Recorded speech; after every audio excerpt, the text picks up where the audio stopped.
James the second best. James and Edward are engines of the same size. They both have black funnels, buffers at the front, and tenders at the back. And they are both engines on Sir Topham Hatt's railway. One morning, Sir Topham Hatt brought a photographer to Tidmouth Sheds. "This year, there is to be a holiday poster for the railway," Sir Topham Hatt said. "And I need an engine to be on the poster." All the engines were very excited. James was sure his photograph would be taken. "I will look wonderful on the poster," thought James.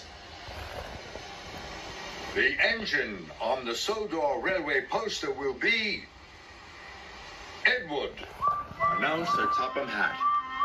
Edward was delighted, but James couldn't believe it. He was sure a red engine would be just the thing for the poster. The photographer tried to take a picture of Edward, but James got in the way.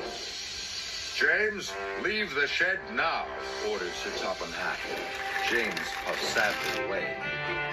Soon the posters were seen all over the island.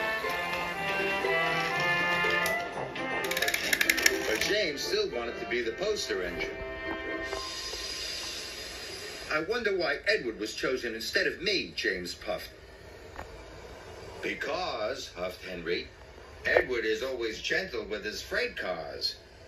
And he doesn't mind doing the dirty jobs," puffed Percy. "And he's always on time," chuffed Thomas. James was cross. "I can do all those things too," pouted James. "I'll show you that I'm good enough to be on the poster." And he chuffed away.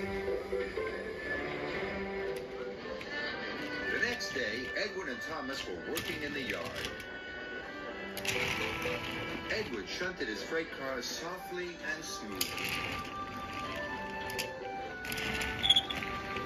When James arrived, he shunted his freight cars softly and smoothly too. "See, I can be gentle just like Edward," puffed James. "I am good enough to be on a poster." "Edward finished a long time ago," teased Thomas. "He's already delivered his coal. That's why he's the poster engine." James wanted to be as good as Edward, so he raced off to collect his coal cars. James delivered dirty coal cars all afternoon. He became greasy, grimy, and grubby, and his bright, shiny red coat was soon covered in coal dust. "See," puffed James, "I can get just as dirty as Edward. I am good enough to be on a poster." But James was so dirty it took a long time to get him clean. James was soaped and scrubbed. They even brushed behind his buffers. "Your gentle shunting and getting dirty has made you late for your passengers," puffed Percy cheekily. "Edward is always on time.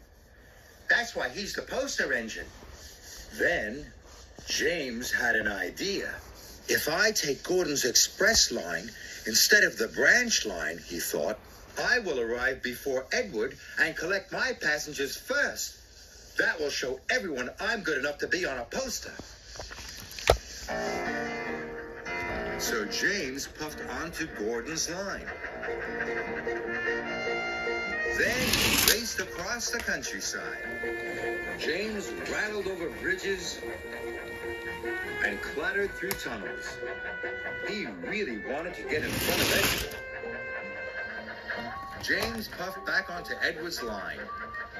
"It worked," laughed James. "I am first." Suddenly, the signal turned red. James applied his brakes and screeched to a halt. But Edward couldn't stop the time.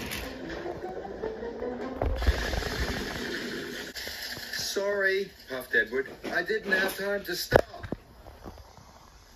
"Don't worry," moaned James. "It was my fault for pushing in."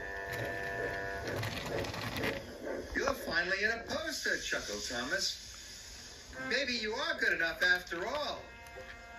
But James didn't feel very good. He felt very silly. Soon, Emily arrived with Sir Topham Hatt. James, your racing around has caused confusion and delay, Sir Topham Hatt said sternly.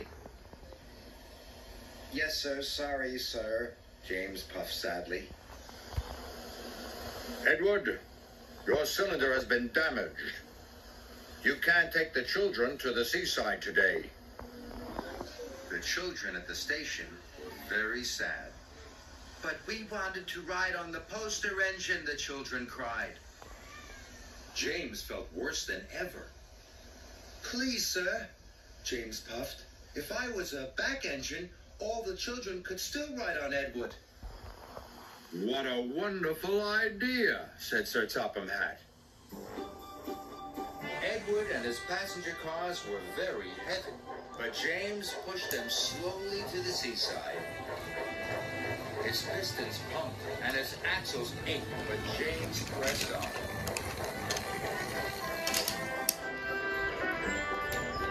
They stopped along the way to pick up more children. It's Edward, the children cheered. And look at James. He's pushing him. Isn't James a grand engine for being so kind? James was so proud it made his boiler bubble. He felt more useful than he had ever felt before. Even though you weren't the engine on the poster, puffed Edward, you are still really useful.